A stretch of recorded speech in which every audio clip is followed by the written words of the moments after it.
Video 5, Death and Dementia. Hopefully, you got something out of the last couple of videos. And I mentioned before, kind of the same time after our older brother died, and you're dealing with the funeral, which I just covered, trying to deal with his house and his property, and then dealing with the estate, and all on top of dealing with mom and dad, who, as you can imagine, weren't doing great. And so this one I'll talk about dealing with the house. So when my surviving brother and I went to the house. Neither of us had been there in 20 plus years, and since our grandparents died, and our older brother had moved in not too long after that. Come to find out, he had basically just moved all of grandma and grandpa's things to the back of the house and moved his stuff in. And because he was single, he just needed a couple rooms to live in. So we had accumulation of stuff from 1959 to 2020 that was in the house. Uh, the one of the fortunate things on this, and it's unfortunate he didn't have a will or a trust or anything like that, which I'll talk in another video how bad that sucked. But mom and I, since my surviving brother is technically my stepbrother, mom and I were next of kin, so everything was up to us, with no paperwork, and that made it easy because mom and I trust each other fully, and she trusts my surviving brother as well, and so she just said, "Hey, it's up to the two of you to decide what to do with all this shit." And yeah, everyone's heard the saying, "One man's trash is another man's treasure." Well, if that's true, which I think it is, then also one man's treasure is another man's trash. And going through the house was not easy. A lot of stuff from our childhoods and that grandma and grandpa had. There are a lot of things that meant a lot to our older brother that didn't to us. And I mentioned before, he wrote and produced the news. And turns out he did a lot of work from home, a lot of research from home. So he had a lot of um, paperwork from that had accumulated over the years. Because he was always interested in TV and ended up working in that area. From the 1970s on, he collected TV guides. He had every TV guide from like the mid to late 1970s up until 2020. And think about all those TV guides. It's a lot. And as you're going through these things, you have to, one, there's kind of a time crunch. For us, it was, we just really needed to sell the house because we had to start paying all these bills that we were accumulating. And you kind of just want it over with so you can move on with your life. Because we both have, my surviving brother and I are both married with kids, and we work and we got shit to do, and you just can't spend forever doing these sort of things. And so as we start going through the place, we were able to, at least in that case, if you found something that was of value to him and wasn't of sentimental value to us, then we could call his friends. And we had the freedom to do that once again because mom was technically next to kin. She told my brother and I we can handle everything. So we call his friends, and if his friends didn't want some of the things, we call our friends, take a picture of a vase or whatever it is. He had a lot of sports memorabilia, and just give it to them. Some people we ship things to just to get it out.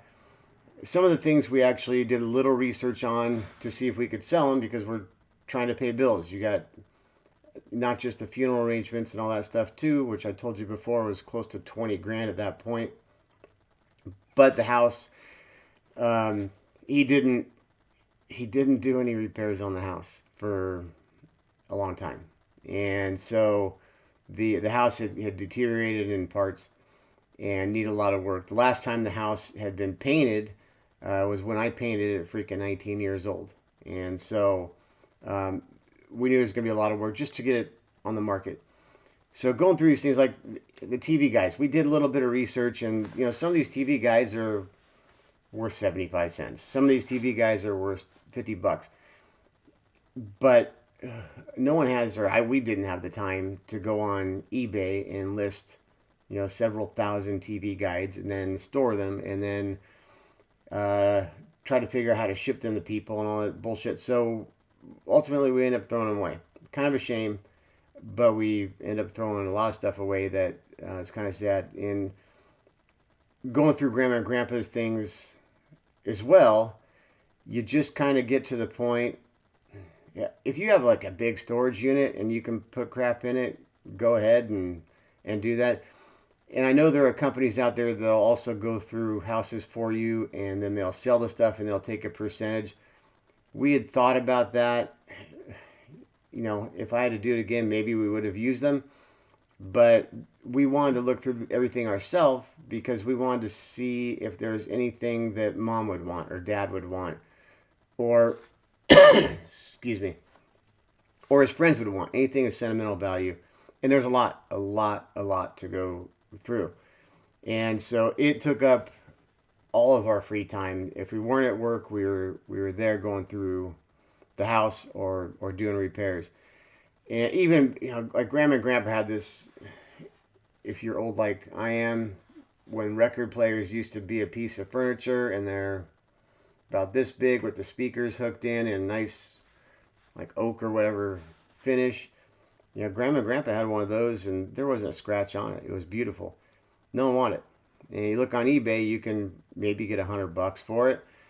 But once again, you're storing it, you're advertising it. We didn't have time. And so a lot of things that sadly enough ended up in the dumpster and went to the landfill. We did give away what we could and kept the things that meant a lot to us.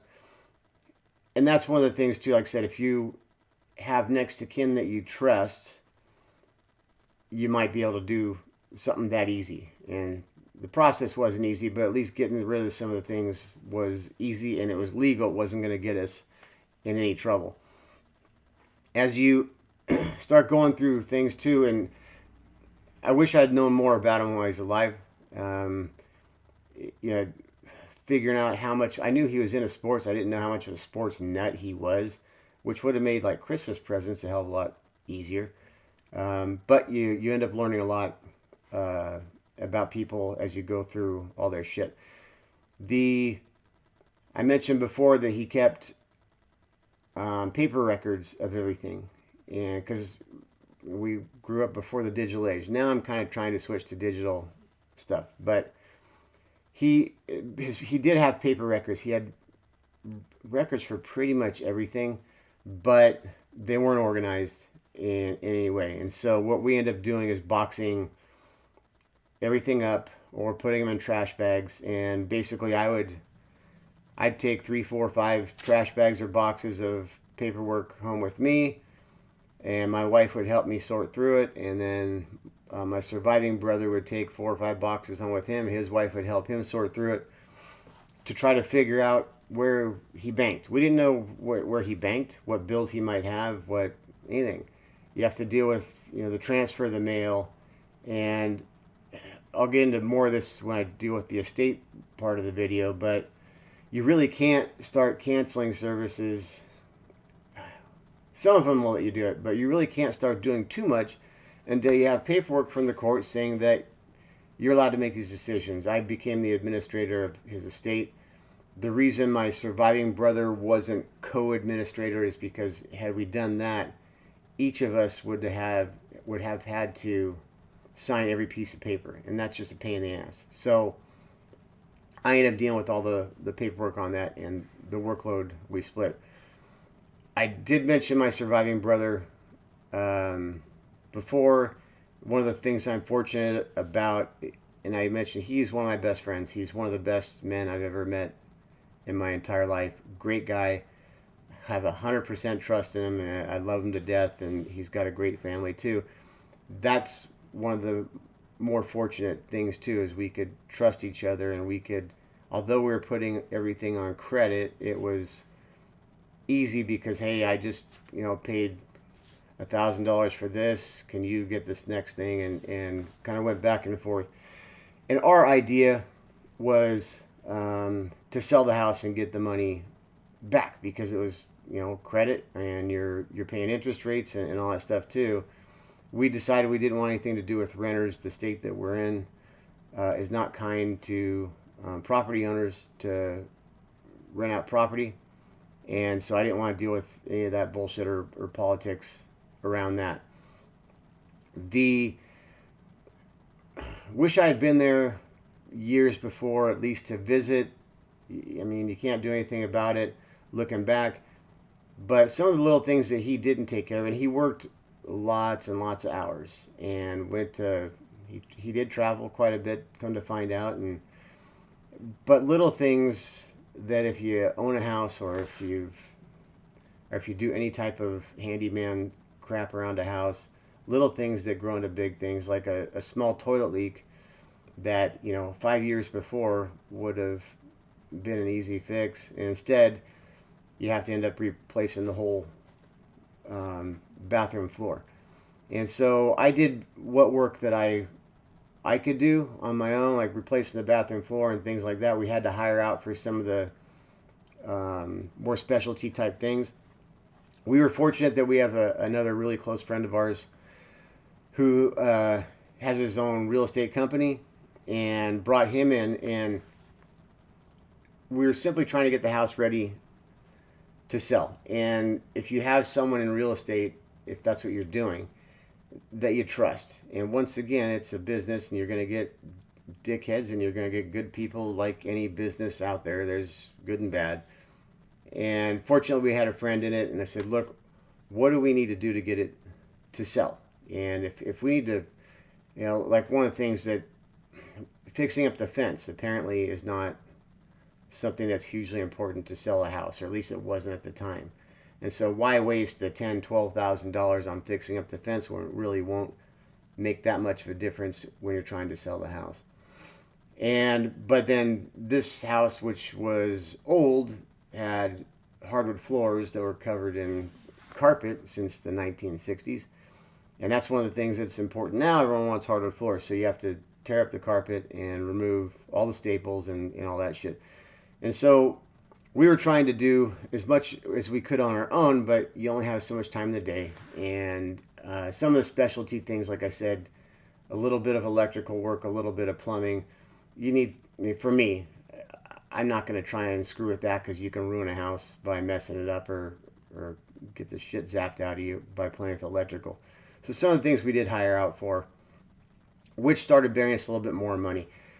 And then you have dumpster fees, and it was, like I said, it was some of the things that had to go, carpet and whatever, who cares? But some of the things that we just couldn't give away that I know meant a lot to our older brother, there's nothing to do with it. I don't have the room to store it here. It really has no meaning to me. I'm sure there's a lot of crap I have around my house that wouldn't have meaning to him. And so, sadly enough, a lot of it ended up going in the dumpster. And so when you start adding up those fees, it ends up taking a lot. And as I said, my surviving brother and I were splitting everything. After the funeral part, we were about 20 grand into it, or a little less, maybe a little less than that.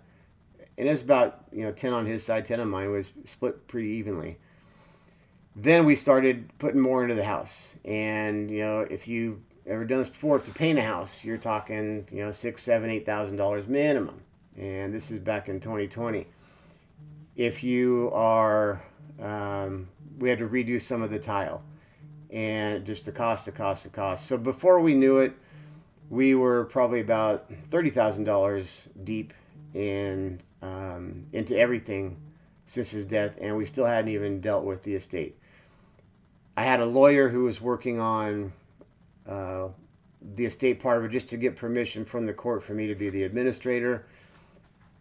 One of those things that apparently you can do the paperwork on your own, but such a pain in the ass. And I'll go into more detail in the next video. But what we ended up doing with the house, finally got it to the point, after a lot of blood, sweat, and tears, and got to the point where it's presentable. to go on sale. Fortunately, at the time, it was a good real estate market, and we ended up selling the house. It sold pretty quick after we got everything done. One of the main things I wanted to stress on this is that if there's no trust, no will, then you need to put it through a lawyer like we did. But it goes down to our understanding now is the next of kin to make the decisions. If you are the next of kin, then you make all the decisions, period. If you're not, and you don't have full trust in who is, you might have to start dealing with a lawyer to get some paperwork, because if you're iffy about the relationship with the next of kin who is making those decisions, and you end up giving shit away that they decide a year from now they wanted, you can find yourself in some legal trouble. So it's worth at least consulting with an attorney before you do any of this stuff. And like I said, the whole process took us, he died in June. I think we got it sold in November. So several months of digging through things and repairing things. And once again, you're doing all sorts of other shit on the side. And another point I want to make too, or stress, is you're going to end up throwing things away that are sad and that make you feel like a dick for throwing away something that's been in the family for 50, 60 years or whatever. But take it easy on yourself, because what are you going to do? You can only fit so much crap in your own house, and if you do have time to sit on eBay for hours and hours and hours, then maybe that's your route. Don't forget there are companies out there that I've heard some good things about that will go in and list everything on different websites for you to sell, and they take a percentage. But if you're taking it on your own, you're going to be throwing away a lot of shit. So don't feel too bad about it. But I will go into his estate on the next video. I'm trying to limit these videos to a certain amount of time. So until then, God bless you all, and God bless the United States of America.